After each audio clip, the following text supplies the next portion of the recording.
Do you often mount face footages in After Effects or Premiere Pro?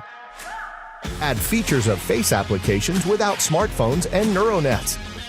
Face Tools is a package of presets that will expand considerably the options of standard face tracking from After Effects. How it works? Detect a face with a mask and make face tracking. That is all. Now all the presets data will automatically fit the data of the face tracking. All the presets are customizable, and you can edit them at any moment.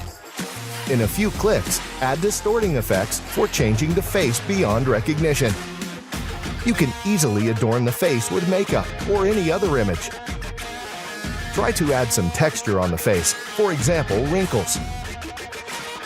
Stabilize your video by face in order to make it more expressive. Use reverse stabilization to apply effects from distortion category to the face. Replace the face using a common photo of another person. Brush out skin defects such as pimples and pigmented spots. Test Face Tools features right now. Face Tools is your face application for After Effects.